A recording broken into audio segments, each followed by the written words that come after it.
Abba, we're in your presence.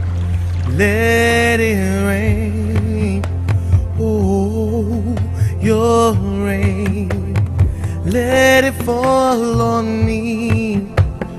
We're in your presence. Let it rain. Oh, your rain. Let it fall on me. We're in your presence. Let it rain. Oh, your rain. Let it fall on me. We're in your presence. Tinokugamuchirai vateereri vevhangeri. Ndinoitwa mufundisi Simon Paringa. Ndinoparidza Kingdom Message Series. Donzo redu nderekuti vanhu pfungwa dzavo dzivandudzwe vave neunderstanding yeKingdom yaMwari. Nokuti nhau yeKingdom nderelationship, ukama hwemunhu naMwari. Isinei kuti unopinda kereke ipi. Saka tinokutendai mose munoteerera vhangeri. Haisi nyaya yematransfer kuti uchinje kereke yaunopinda, asi kuti inyaya yekuti your mind must be renewed so you can walk as a son of God in the kingdom. Nokutendai Mwari wakuitire nyasha zvikuru. Father, in the name of the Lord Jesus Christ, because of this message that has been preached today, may your mighty hand touch everyone that is emotionally having a plan against their lives. Thank you, Jesus. We cancel it in the name of whatever plan that the devil has upon everyone that is here. We cancel those plans. If there be any meetings that spiritual beings are having against their lives, we disrupt those plans in the name of the Lord Jesus. In the name of the Lord Jesus Christ, give them joy, prosperity, peace, and harmony in everything they do. I decree and declare, I prophesy prosperity. We thank you for the evangelist's life. Increase him and increase them, and they shall be increased. Prophesy with my eyes closed and with my eyes open. Destiny is in somebody anointed by God to be your companion. In Jesus' mighty name. Chiprofita chakapera, zva deliverance zvakapera. Kokungoti takapera mazino. Zvakiri hachingiti vanhu. Ane vanhu kwavida kuti vaende. We all fall short of the glory. Whether unomira zvakadii kana pasina Jesu, you cannot qualification yekunzi muKristu, it's because of Christ. Without Christ you cannot. Kuti Mwari vakadanyika nokudaro vakaipa mwanakomana zvakatotanga kuitika kupiwa kwacho. Saka iwewe kana wauya kuzonamata hausi kutsvaga kudiwa, uri kuuya kuzoita rudaviro murudo rwaMwari wacho anotokuda.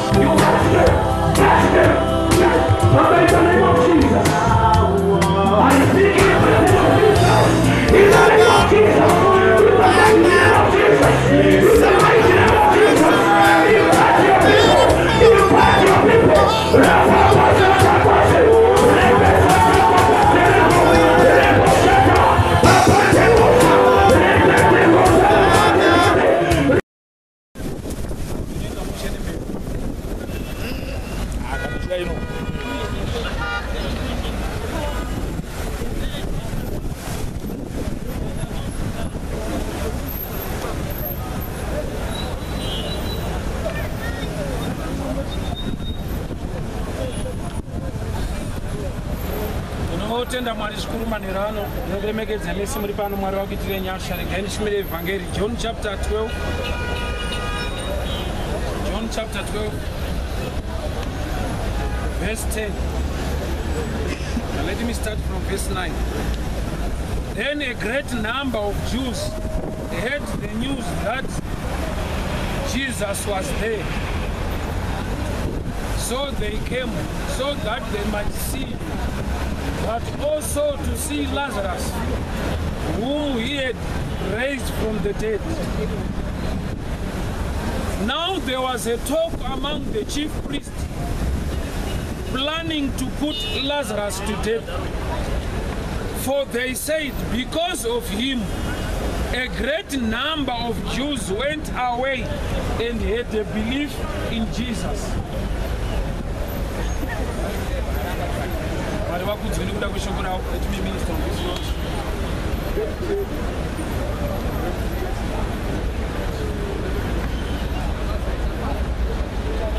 Jesu ane miracle yaakaita yekumutsa murume anonzi Lazarus. Kava miracle inotinakidza chaizvo, but pandaverenga pati kune vakaronga kuda kuuraya Lazaro wacho futi. The chief priest vakaronga kuuraya Lazaro, chikonzero chavapa zvanzi nokuti vanhu vazhinji vakapota vachimuona vachaziva kuti nyaya iyi ndeyechokwadi, ende vanhu vacharamba vachiwandira kuna Jesu.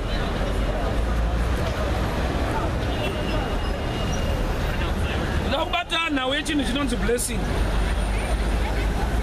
Lazaro arwara afa, paiungana vanhu vakawanda sekuverenga kwandaita a great number of people, vanhu vaiuya. But how can they plan kuuraya munhu wawakamboinga achirwara vachiungana afa vakaungana, but vakazonzwa kuti amutswa wogara dare futi kuti ngatiurayei. Chikonzero chavapa ndechekuti zvanzi vanhu vanozoramba vachienda kuna Jesu nokuti this time life yake zvaapachena kuti kurarama kwaari kutoita izvezvi inyaya yemurume anonzi Jesu. Kureva kuti life yemutende kana kuti yemukristu inofanirwa kusvika palevel iyoyi yekuti hauchavengerwa zvimwe zvinhu asi kunze kwaJesu wawinai. Lazaro ari kuronga kuurayiwa haana kupiwa imba naJesu, akamutswa kubva uko akafa ndokutanga kufamba. So he was a living testimony. Aita akapfuura nekumarani kwevanhu, vanhu vaingokwenyana kuti wamuziva 4 days akafa, but Jesu akamutsa. Akango zvekutoti life yake yaiva evangelism, life yake waiva ushumiri. So vanhu ndokubva varwadziwa kuti iyi life inoreva Jesu, ina Jesu mukati, ndoyatisingade musociety. Ivo vari kuronga kuuraya Lazaro vachitonziwo vatendi machief priest vechiJudha vanamatiwo, but vasiri kuitirwa mushe kuti mbiri iende kuna Jesu. Ivo kunamata vanotoda, vanotonamatawo, vatonzi mapriest, izita rebasa rekunamata chairo, but havadi kuti mbiri iende kuna Jesu yekumutsa kwaLazaro. Savanotaiwa ngatigarei pasi, tikauraya Lazaro tozouraya Jesu wacho, tinenge tabudirira. Nokuti vanhu vakaramba vachiona Lazaro tinorusa. Zvondiburitsira pachena kuti ipapapa havasi kuda kuuraya kana mudzidzi wani, vari kuda kungouraya ane life inotaura Jesu. Vari kufamba vachitaura havasi kurongerwa. Handoda kuti undinzwa, vaitumwa naJesu kuti ndai munoparidza, ndai munoparidza. So far havasati varongerwa kuti ngatibatei Peter, ngatibatei John, ngatibatei James. Chikonzero ava vari kufamba vachitaura Jesu, but uyo ari kuti batai muuraye haasi kufamba achitaura, but zvaari zvinotaura Jesu wacho. Kureva kuti Satani chinonyanyomubata kana zvauri zvaakutaura Jesu, kwete kuti wewe uchitaura Jesu. Let me explain on that note. Kune varume vaitumwa endai munoparidza naJesu, vaivapa pakamutsa Lazaro, but vakuru vagara pasi ndokubva vati varume ngatiurayei Lazaro, nokuti vanhu vakaramba vachiona Lazaro vacharamba vachiwanda kuna Jesu.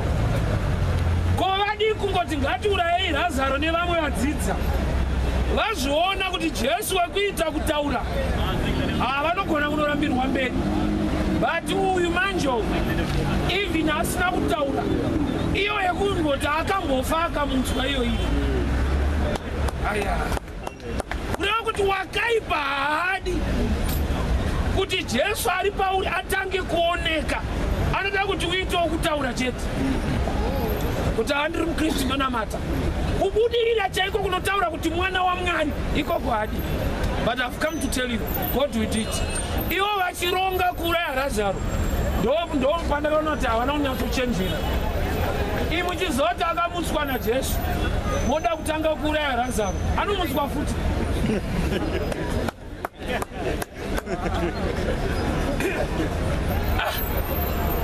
Jesu asati aenda pamuchinjikwa vari kurwadziwa nemirako yekumutswa kwaLazaro vari kuti ngatiurayei futi Lazaro. Mukamuuraya as long Jesu achiripo vanoramba vachimutsana pachawo. So it's a sign yekuti havana zvavanogona kukuita kana Mwari akukomborera kana vakavenga zvavo, nokuti Mwari wacho anogara nekusingaperi.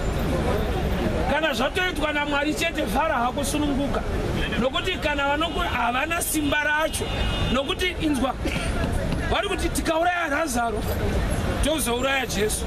Chimwe chavasiri kuziva kuti even vakauraya Lazaro kana vakazouraya Jesu, Jesu manje ane tsika yekuti kana amuka haazosiyawo chikwata chake chakafa, anomuka nawo. Amen. So wakaipa haadi kuona life yako ichitaura kunaka kwa Mwari, anoda kuona muromo wako chete uchitaura Mwari akanaka. Zvekuti vanhu vanoshamisika kuti munhu ari kuti Mwari akanaka chii chaitika, nokuti pari hatisi kuona chakanaka chacho. Izvozvo zvikacreata doubt muvanhu, wakaipa anobva afara, anoziva kuti vamwe havabvume. Saka kuuraya Lazaro kuuraya evidence yekuti Mwari vanogona. Saka wakaipa chaari kufaita mulife yevatendi i-evidence, chiratidzo, a sign yekuti ndinonamata Mwari. Nekuda kwekunamata Mwari, Mwari vandisvitsa upenyu hwangu hwadai. Izvozvo ndo zviri kufaitwa. But kupinda church, the devil will never fight you, nokuti naiye Satani anotopindawo. Even kutova mudhikoni Satani hambokurwisa, nokuti atone maeridha ake nemabhishop. Even kutova muprofita ane maprofita ake futi. What he is fighting is the evidence that prove Jesus. So Lazarus ari kurongerwa kuuraiwa, haaparidze, but akangowanikwa achifamba, vanhu ndo vachasara vachiparidzirana vega kuti murume anonzi Jesu akaoma arume. Muri kuona shasha 4 days yakavharirwa muguva ndiJesu weso. Saka life yaLazaro haidi pulpit, haidi kwaya kuti imbe kuti vanhu vazive kuti Jesu akanaka. Inongoda kuti apote achimuka mangwanani achiwaya-waya pakati pevanhu. Mwari vachakukomborera level iyoyo yekuti kufamba kwako kunovaudza kuti kunamata kwakanaka. Aya, vamwe hauzoitawo kuudza nemuromo, vanoona bhutsu. Mwari anozvigona zvinhu. Unokomborerwa zvekuti hautaure, vanhu ndivanenge vachibvunza kuti maakupi kwa mazuva ano. Tanga meno kwanga ukaenda ndiwe uri muno. Kuna vanobvunza kuti ndiwe here.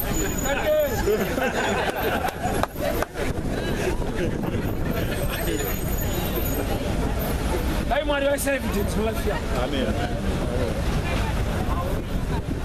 Zvanzi ngatibatai Lazaro tiuraye. Manje mukamuuraya Jesu wacho achiripo, vanoramba vachimutsana. Saka ndopfuka vakaita plan kuti aiwa ngatichitangai naJesu. Manje Jesu wacho hatori nguva yakareba, 3 days atomuka futi. Kuda kuti wese anokurongera plan pachinhu chakaitwa naJesu mulife mako haana zvaari kuita. Nokuti Jesu anogara nekusingaperi uye ndiMwari wamasimba ose. Every plan of the enemy will not prevail. Saka Bible richiti no matter vakafashona maweapons zvakadii, God will never allow those weapons to work. But achavatendera kuagadzira. Every weapon fashioned against you shall not prosper. Kureva kuti vanogadzira variko ende vachatenderwa, but chavasingatenderwe kushanda kwavo. saka wewe don't get worried ukaona vachigadzira zvikwambo zvavo vachironga nyaya dzavo izvozvo vakatotenderwawo futi kuti gadzirai takarambidza kushanda kwazvo.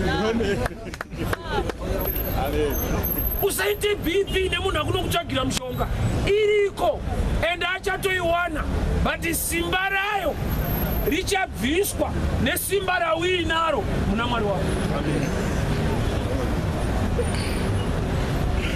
Totadza kurara kuti akatoenda kuchipinge kudenga nekuchipinge kure ndekuti iwe unotaura naMwari wekudenga. Unotya munhu aenda kune imwe nyika iwe uchikurukura naMwari wekudenga wotya munhu akaenda kuUK. Ndakati mind yako ipapa ngaite mushi rega ndikubatsire chidaiso ndaiudza vamwe nedzimwe nguva mwaiti dai Mwari akandikomborera ndikaenda overseas life yangu inochinja. Ndikati ukafungidzira kuti place inochinja life tototombokupa picture already usati waenda.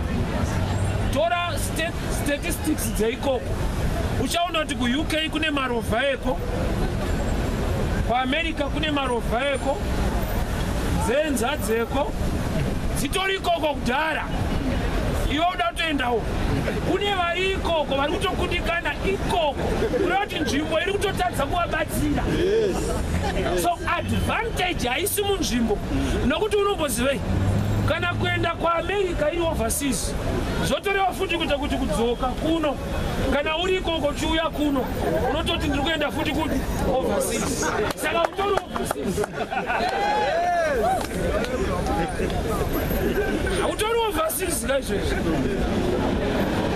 ari kubva kuAmerica kana achiuya kuno anoti ndaakumboenda overseas kuno kwatiri isusu titori muoverseas yedu. Saka vanodai Mwari andikomborera ndaenda overseas vanoti manje uri kune imwe ka wamboitei mune imwe yauri.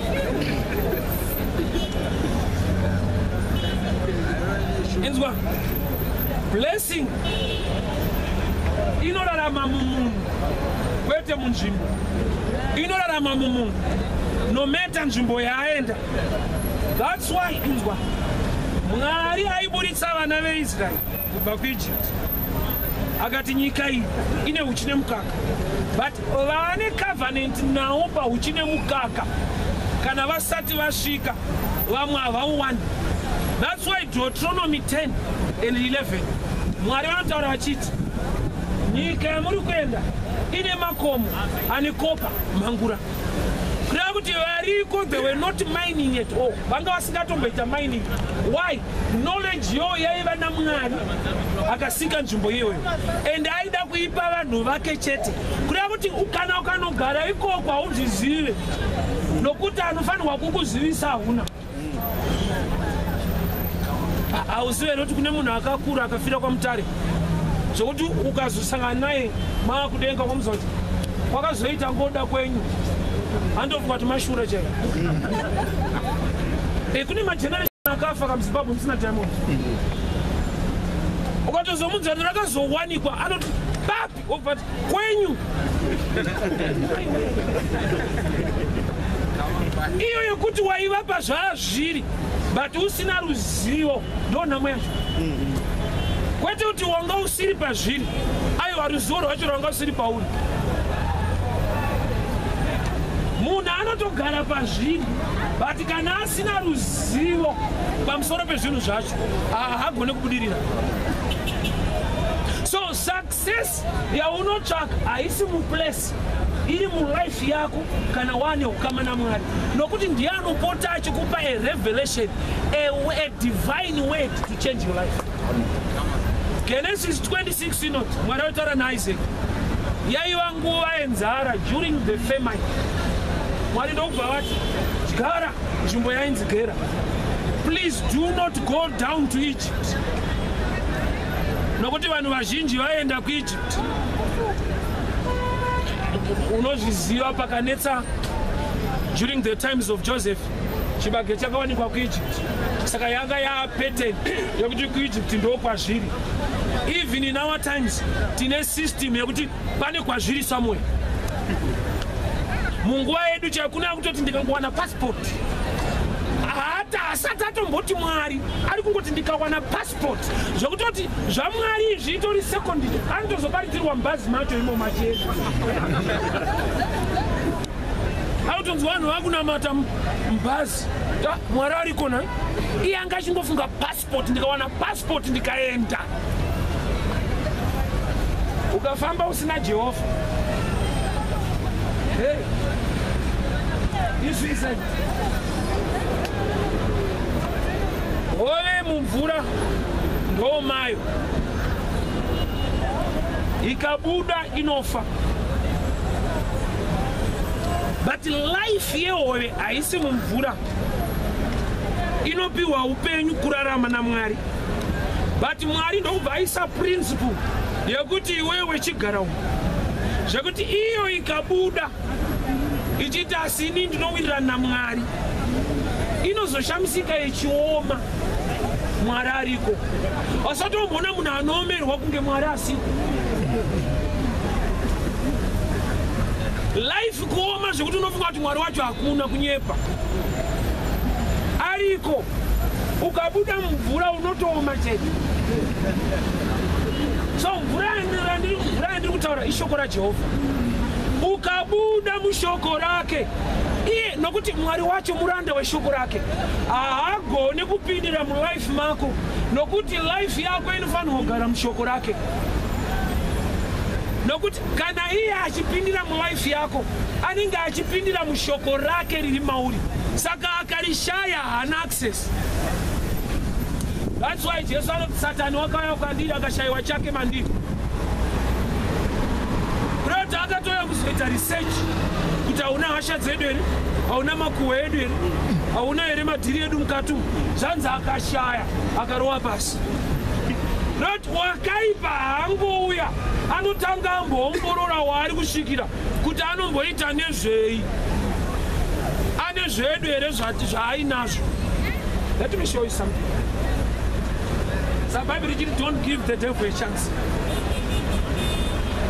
Ndina vamwe sekuru vangu ndopa ndakaziva kuti Satani anoshereketa singaiti vaiva nemweya wekusabudirira takatoziva takura isi taifungidzira kuti vane hasha but hasha dzavo vaiti vakanetsana nemukadzi havairowa mukadzi vaipwanya TV riri dhimoni renhamo rinonyepera hasha kurasisa aikumbuka zvekuti aipwanya mahwindo mangwana otsvaga anogadzira mahwindo uri mweya wekuti hakuna kwaunoenda but oitonge munhu ane hasha haana hasha ane nhamo mweya wenhamo so wakaipa ndokumwe kuopareta kwaanoita anokubata neimwe engo yekuti don't give him a chance. Hasha idzigadzirise musha dzingangokuvhurira mweya wenhamo. Don't give the devil a chance.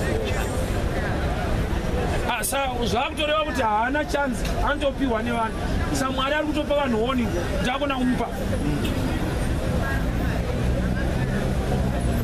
Be a commander of your own life. Ndakati munhu anoti mufundisi namatire ndoda kusiya 40 ndoda mbotanga ndaziva akakunamatira kuti utange because research iyo inofanira kutibatsira nokuti kana zviri nyore kutanga wega hazvingaitadze kuda kuti hapana akakubata musoro kuti uibate otozobatwa musoro kuti uisi apa kuomesera vamwe kungosiya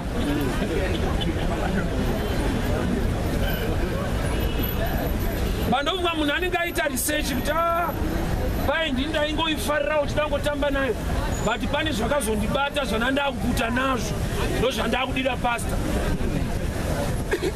sauchiona vazhinji havachaida asi vanayo kureva kuti ivo manje havachada vati chakavagara chiri kuda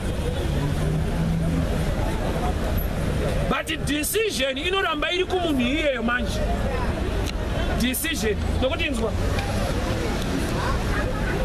ndikanamatira munhu pano kuti nhamo ngaibude mulife mako mindset yake isingatende kubudirira kwacho. Dhimoni rinoti mfundisi iye kudzingwa tajaira kudzingwa nemapasta, but muchinda watiri kugara naye panapo iye agara anototaurawo kuti haana kwaanoenda, kureva kuti tiri muagreement zvekuti kuti separate ka two are more than one, kureva kuti anofanirwa kutanga kuramba problem munhu anayo kuti auye kudeliverance.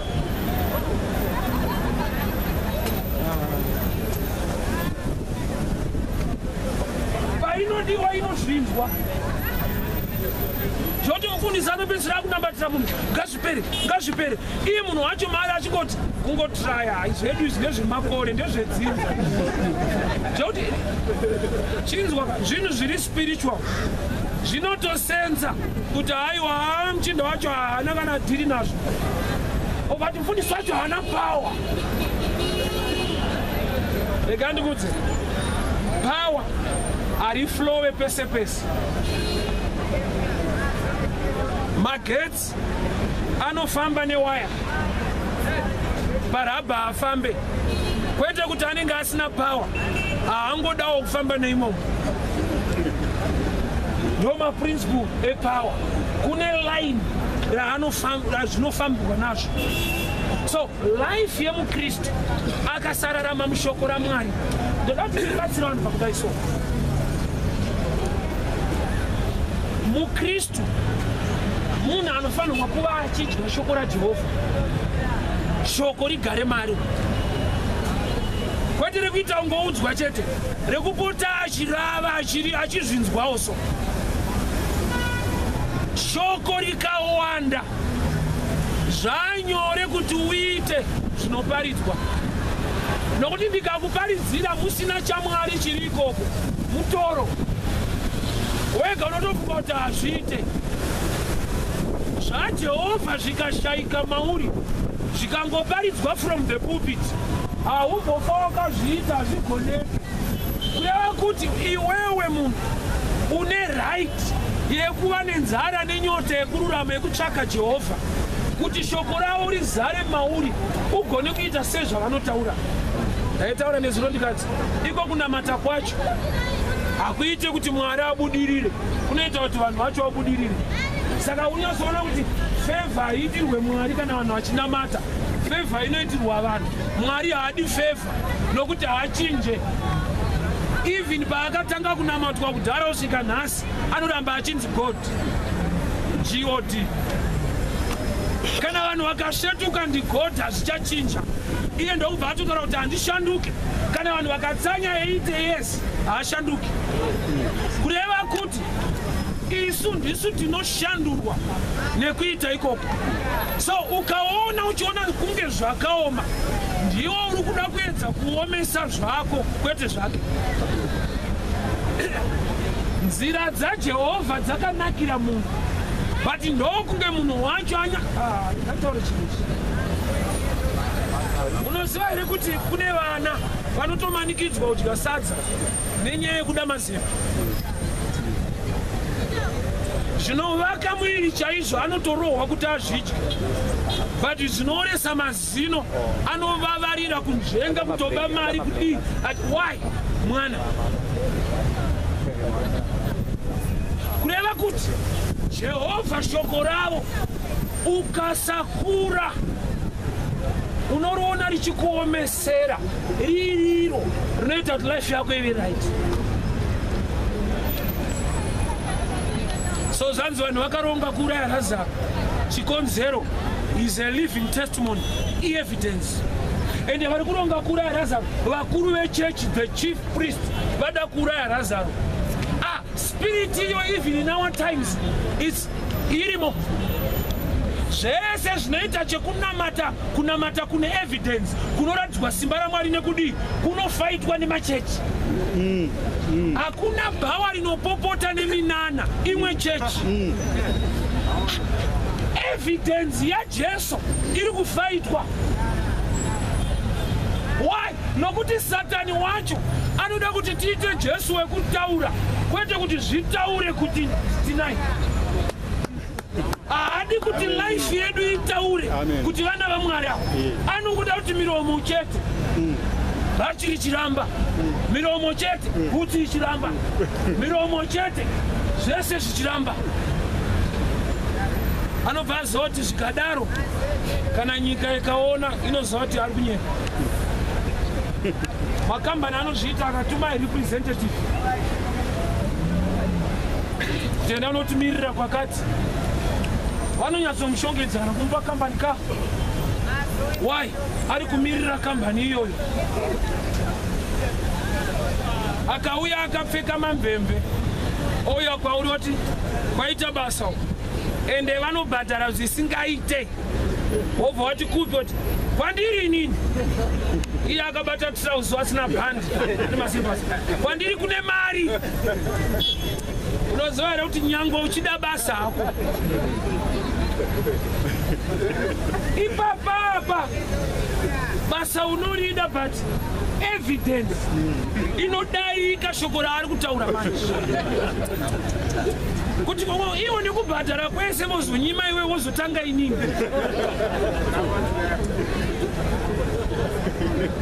Hallelujah. So Bible richiti we are ambassadors. We are ambassadors of the kingdom of God. Isu tiri vana va Jehovah veumambo, a royal priesthood.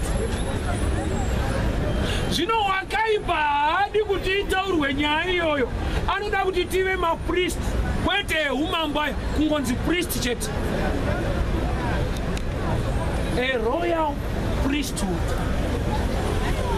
Tiri kunzi royal umambo, priesthood ndo chifundisi kunamata.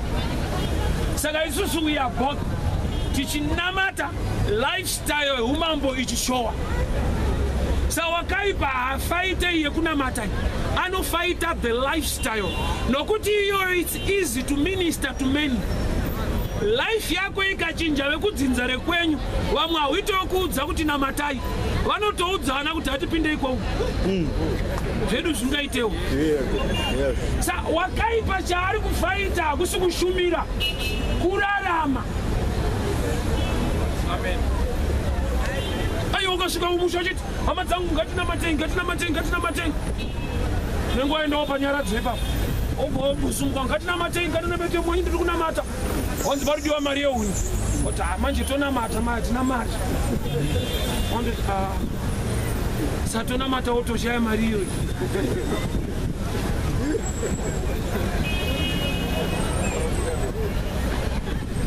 Munhu ari muna Jehovha munhu ane solution. Andoda kuti tinamate Mwari vakuvhure meso, Mwari vakuvhure pfungwa. You must find something to do in life chinoita kuti that lifestyle ive evidence pauri to show Jesus on your body.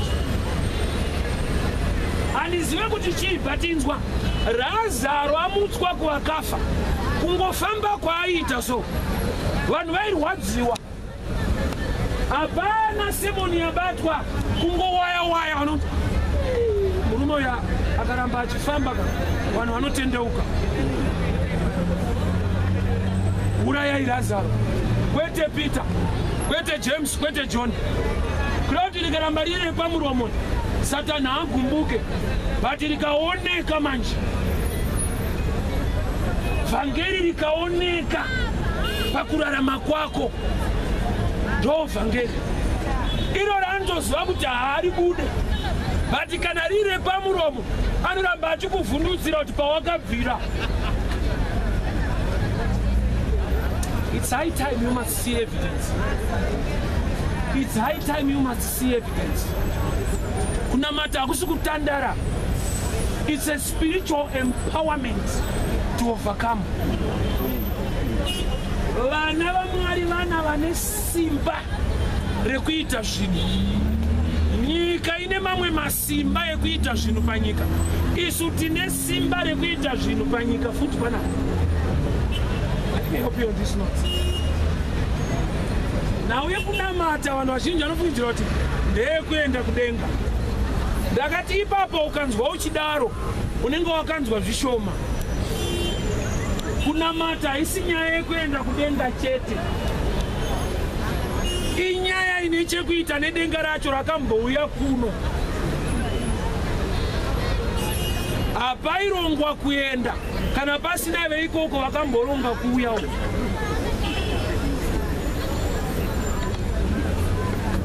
Chakapa Jesu kudzika achiuya vakadi kungoti vakanamata vanozongouya tozongogadzirisana. Jesu akazva basa apa pane matambudziko vachasara vachirwara, saka ndaakunopiwa mavanga kuti vaporeswe. Kureva kuti wakaipa evidence yelife yemukristu haadi kuiona, anongoda muromo chete. Mwari wakanaka, Mwari wakanaka, Mwari wakanaka matsako. Anoziva kuti uchasiya manje manje.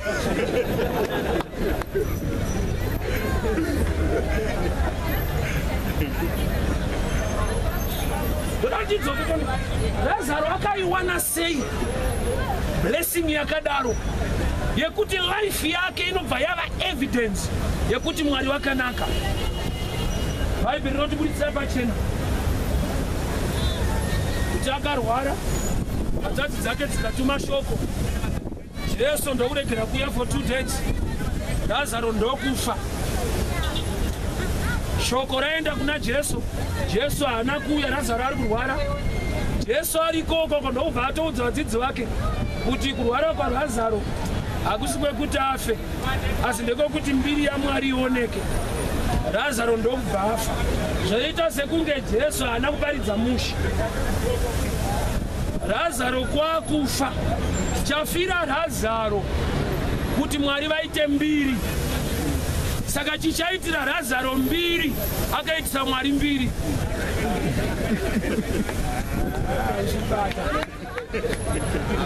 Hallelujah. Lazaro rufu rwake iagenda yaJehovha yekuda kupuruvhira vanhu kuti am resurrection and life.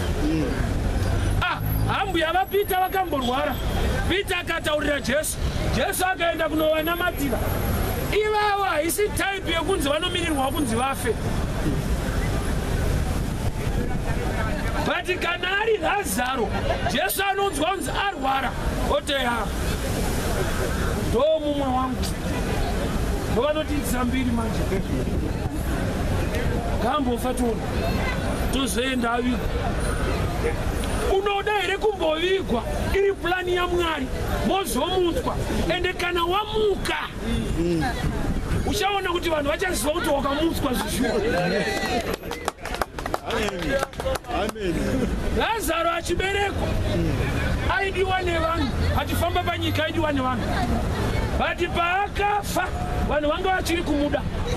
Pandaverenga pati paakazomutswa naJesu yaimwe life kai.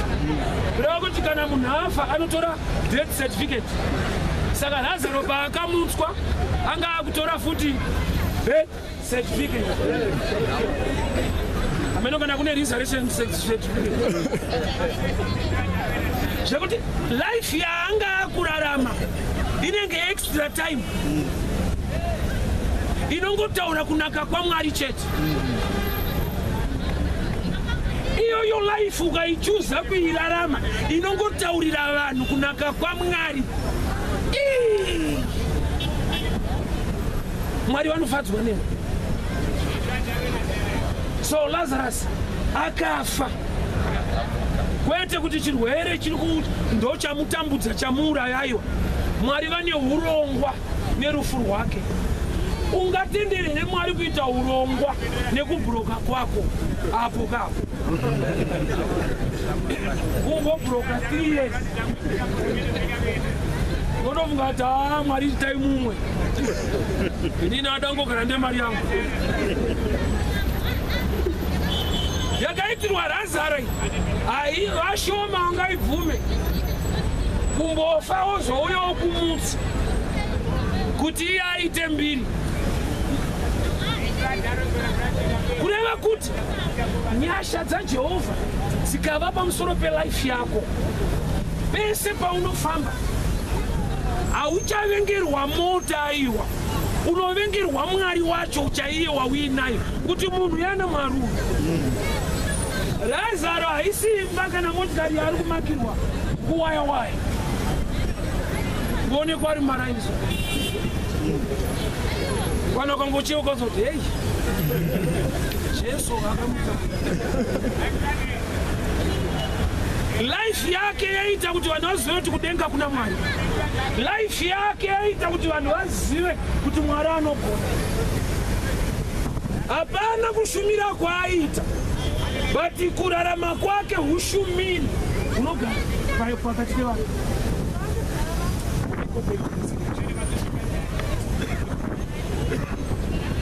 So Jesu zanzi vakauya machief priest vakati ngatirongei kuuraya Lazaro nokuti vanhu vari kuwandira kuna Jesu ticharuza vanhu. Iyo ichurch machief priest aiva maJudha vairarama vainamata pati vari mutsika dzavo. Danger yekufarira kunamata usina ruzivo rwakakwana, unogona kunamata uri mutype yetsika kwete revelation zvekuti unopotsa Mwari uchifunga kuti unaye. Ivava vanhu vari kuvenga Jesu vanotopinda church. Saka nenguva yatava kune vanhu vachativengera Mwari nekuda Mwari.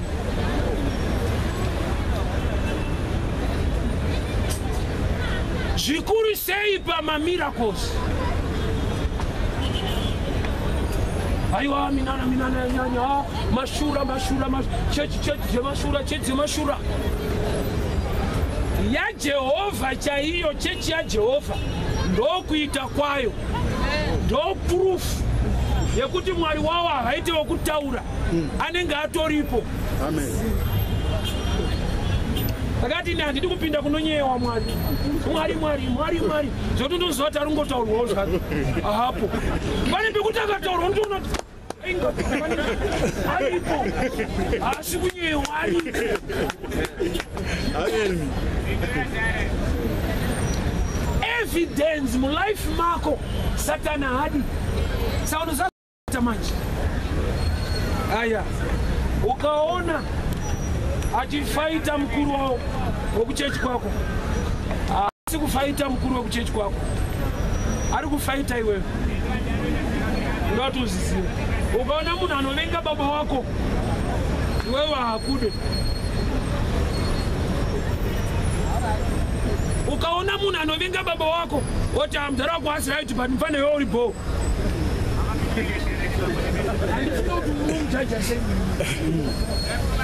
Okuta hadi baba wako anoda iwewe. Iwe uri product ya baba wako. Hadi baba wako anongoda iwewe chete. Sign yekuti hakude. Nokuti blessing yako inobva muna baba ivavo vari kumaka, ndo yauri kutorarama nayo, ndo yaari kuti ndokudira iyo. Let me show you something. Hakuna munhu asingade chakanaka. Sauro anenge achidawo. Saka panoita kudzingirirana. After David auraya Goliath, Sauro akadzingirira David. Kwete kuti Sauro anowirirana na Goliath. Aitodawo kuti Goliath afe. But apa Mwari vamusurprise. Aurayiwa nemunhu waanga asingatarisire. Saka pane kuti afare, anonzwa kuti hazvichaita. Goliath shuwa kuurayiwa here Goliath. Oza kune munhu wokuti kudzingwa kwemweya yechina chaiko hakumuitire mushi. Iye ari mufundisi.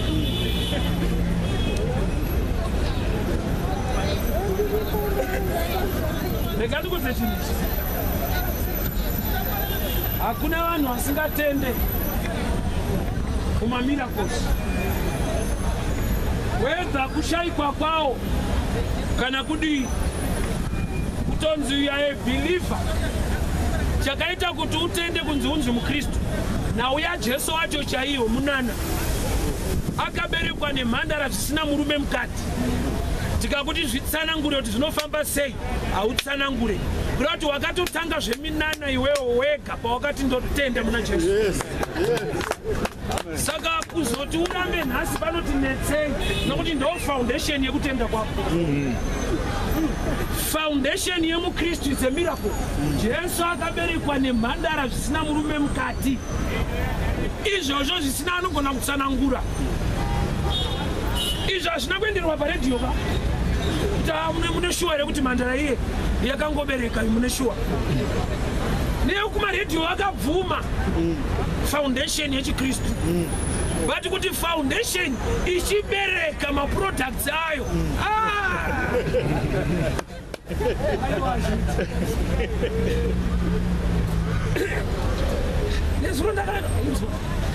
Vanhu vakanzi kuda Egypt ipinde Canaan. Canaan yacho ine vamwe vanhu vasiri vaMwari but vari mukare.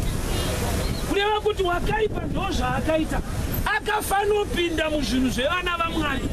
Zvekuti ukazoona mwana waMwari apinda muzvinhu izvozvo unotofunga kuti ndiye aipa kamba apinda muzvinhu zvawo.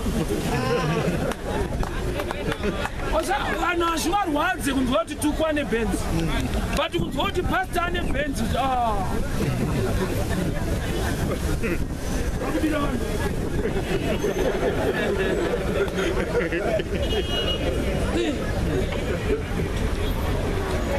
kungonzwa kuti muprofita ane Benz.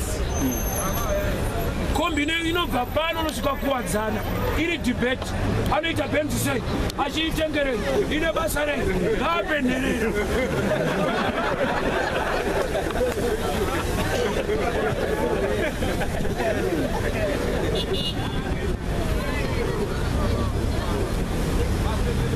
Ndikandikuudze Bruno, Judas akambosumuka nemweya wegiving wanga uri wrong, but uri mweya wegiving. Zikanzi perfume yapiwa Jesu, apa patambiswa perfume, dai tatopiwa tatengesa, tapanherera. And Judas was wrong, yet he was preaching giving. Rati variko vanhu vanototi dai zvaitwa kwakati zvapiwa vakati vatori wrong.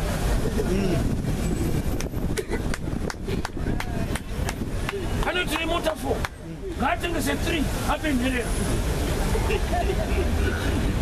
Achitonzwa zviri correct, but chinzwa ka spirit inenge ichipusha. Ukasaziva kuti jealous unofunga kuti giving.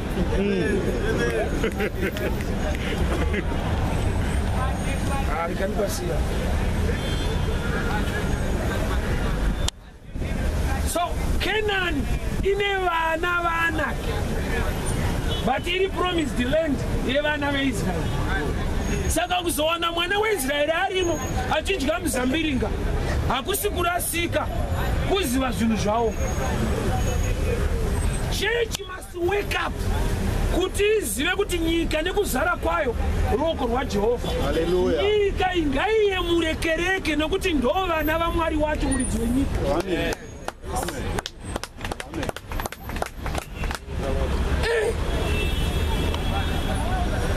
Haibaba Satana hapada. Because evidence kangova mumuvanhu kuti vana vaMwari ndeve umambo ndokurarama kwavo andozvati hapasina. Nokuti Satana haasi kufaita nhau yekuenda kudenga. Iyo ikana akatofaita habudirire. Tarisa zvakaitika pamuchinjikwa. Satani ndiye aituma mbavha dziye kuba, but one yake yapinda denga. Kurati yekupinda denga kana akakushandisa nzira isiriyo ukazongoti kuna Jesu Ishe ndinokutendai hatoruzi.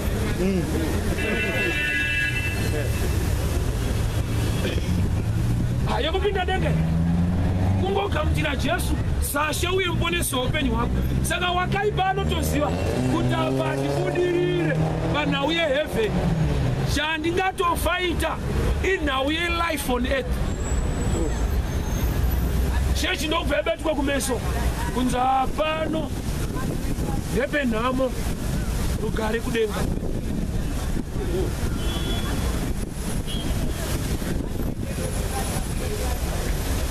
Dai zvanga zvakadaro Jesu anga asina need yekuzodzwa, nokuti haana kuzodzerwa kuenda pamuchinjikwa. akazodzwa kudeliva vanhu vane matambudziko. Saka anointing inenge isina reason. Jesu aifanirwa kungoti aberekwa oti ndaakumirira makore akwane ndinovererwa patende. Ndozvandakainga. But akaziva kuti I must be anointed to deliver them mulife yavo yepanyika pano. Saka munoti vari kuparidza zvepanyika pano. Jesu ndozvaaitawo. Aiparidza zvepanyika pano uye nenyaya yekudenga. Vanhu aiparidza zvepanyika pano chinzi iyo yekuti anozodzwa osvinudza bofu kwete kuti rione denga rione road. Adingokuti hatontowa ruchanoona mberi. Jesu anga asina vhangeriro kuti zvinononaka mberi. Aitoti unoda kuona here onzi chiona asingafambe onzi sumuka ufambe kwete kufamba kuenda kudenga kumashops. Riri vhangeri raJesu iro rikada kuraramika mukore uno kunenge chechi inosumuka so yoti ndezvepasi rino. Kureva kuti Jesus was guilty ka paaiponesa vanhu kuti vafambe pasi rino. Vhangeri haisi nyaya yekuenda kudenga. Vhangeri inyaya yedenga. Uye kuti denga racho rakauya pano tinotoriraramawo. Ndo inonzi thy kingdom come. Umambo hwenyu ngauye. Umambo hwenyu ngauye pakati pedu. I-lifestyle iyoyo. Saka Jesu akati endai muno go and preach kuti the kingdom of God is at hand or has arrived. Havana kunzi endai munoparidza Jesu. Endai munoparidza umambo, kingdom, preaching the kingdom, the gospel of the kingdom. Kurarama kweumambo. Kararamiro keumambo. Statement it is so dangerous, but it's good. Heaven is not a refugee camp for victims. Denga isi nzvimbo yekunonyaradza vanhu vanga vari pataipa. Iyoyo haisi plani yaMwari iyoyo. Yekuti kana mama zvanetsa ipapo hamuchauya kuno, don't worry. Heaven is not a refugee camp. Nokuti solution yematambudziko epanyika arimo muna Jesu mumwe chete iye. Unoziva pakaiswa magetsi pamba penyu. Ungokonekta chinhu one paplug. Aini. Wamu next aisirwawo same plug one iyo. But unotenga adapter. Anokukonektira zvinhu 4. Haana kuwedzera magetsi. But akushandisa akawanda. Jesu haana kusiyana. Vamwe vedu havana maadapta. Vakakonekta heaven chete koini. Baba muna Jesu ndo mune zvese. Kwete zvouko chete nezvepano. Ndakapiwa simba kudenga nepanyika. Ndakapiwa simba kudenga zedu zati pano. Amen. Akapiwa simba kudenga napanyika.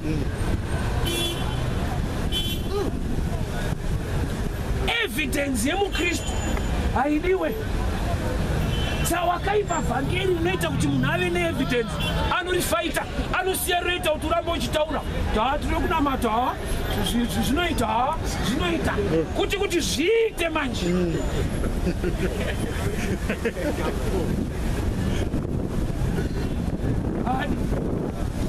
Why? Vakati hatidi kuona Lazaro achifamba. Vanhu vanoziziva kuti Jesu shuwa akamumutsa. Saka urayai Lazaro. There is a spirit to fight evidence. There is a spirit to fight evidence. Vanoparidza vasiyei Lazaro urayai. Kana Peter akati Jesu ane simba imakauraya Lazaro, vanhu vanoshaya pekutarisa. Ati mukasiya Lazaro aripo achatakurwa one day pakrusade naPeter. Kuti Jesu andiri kutaura nezvake muri kuona tsana 4 days vari muguva. Saka ndo yavaitya manje kuti apa ndo pane semoni yese manje. Apa guta rese rinoenda nemurunongo.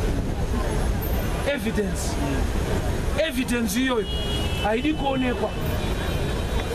So vana vaAnaki vari muKenani havasirivo varidzi veKenani, varidzi havasati vapinda.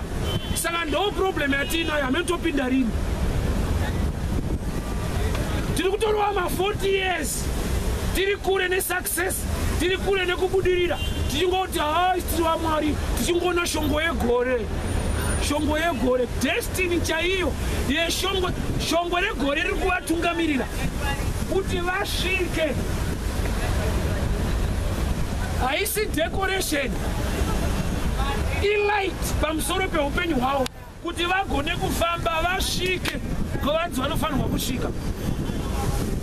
Kuda kuti vazhinji vedu tinogona kusvika mukufa sina kuita zvatakanzi naMwari tiite panyika pano. Chikonzero hatina kuziva kuti tine maassignments ekuita panyika pano.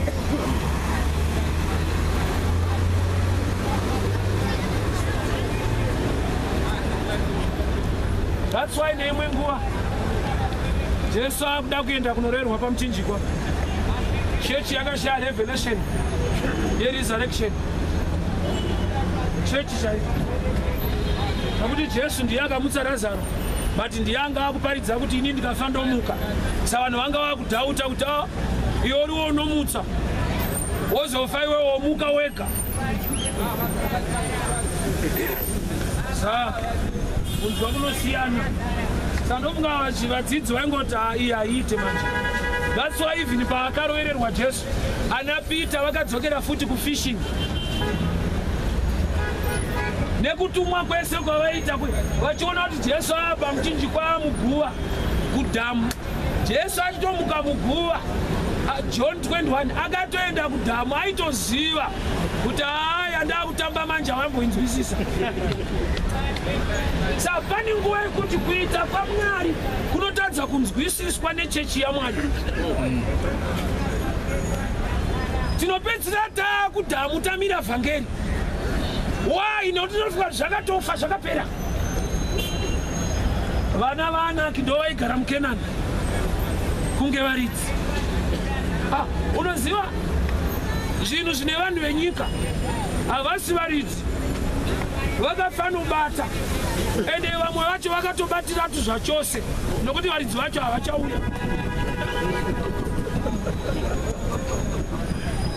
Kana tikarova 40 years tiri mugwenga, vana vaAnaki vanenge vachirima mupromised land yedu.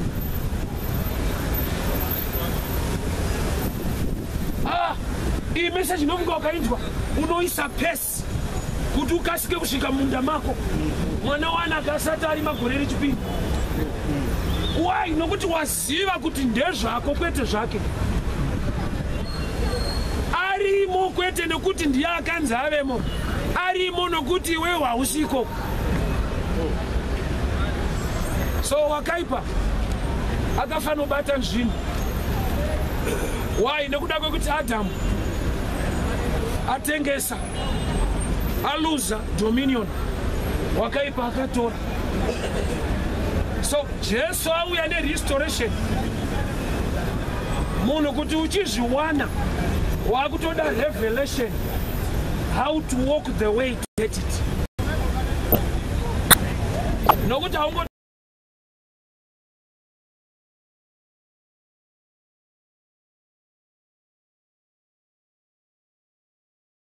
andotenda muna Jesu ndichabudirira. Unochena musoro usina kubudirira uchitenda. There must be a strategy, a right way, a revelation, a path to take. Nzira yekufamba nayo kuti zvibatike.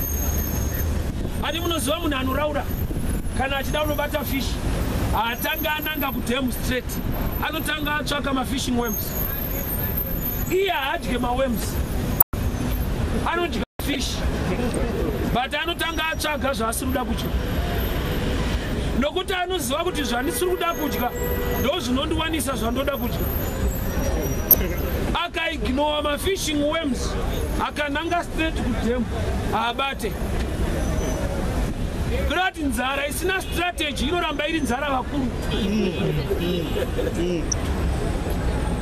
Dambudziko risina ruzivo rwekuita muzvinhu zvaMwari rinongoramba riri dambudziko. Saka Jehovha vachiti vanhu vangu vaparara nekushayiwa ruzivo.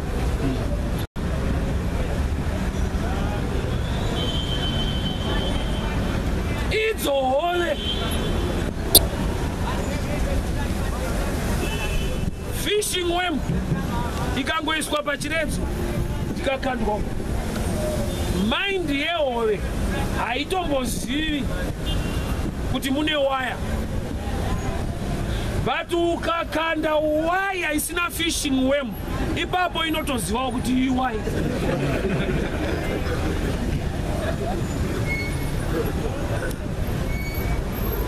Unotoona dzichitenderera waya zokuti dzotoudzana kuti ngwarirai waya. Success inenge ichikwenya anoti ngwarirai, arungoita ndimi chete hazive zvekuita nekumwe matakwaya. There must be a right strategy. Iva neruzivo rwekuita pazvinhu zvacho. Ruzivo runokosha. Unoziva here kuti David shuwa akauraya Goriati nedombo, but akariisa pachivhura mawe chaanga agadzira iye. He had the skill and God gave him the stone. Dai akaita nekukanda nedombo haraigona kuenda distance yaaida, but paakariisa pasling akatenderedza akarinisa rakaifamba a good distance, kureva kuti his skill was part of the revelation. Manje Goriati ari kunetsa, Rekeni haugona kugadzira, urungonamata kuti dombo racho riri kupi. Mai vaMozisi vakabereka chaiye Mozisi anovaburitsa munhamo, but guess what? Ndivo vakaruka vega basket hasi mweya mutsvene. Ivo kuruka basket rekuisa mukomana nokuti nzwa chakaatrakta mwanasikana waFaro haasi Mozisi ibasket. Akatotuma muranda waifamba naye musaidi memvura kuti nditorerewo basket riri papo, kwete Mozisi. So problem yedu Mozisi tinaye, basket hatina, saka anonyura. Unonyudza hanza.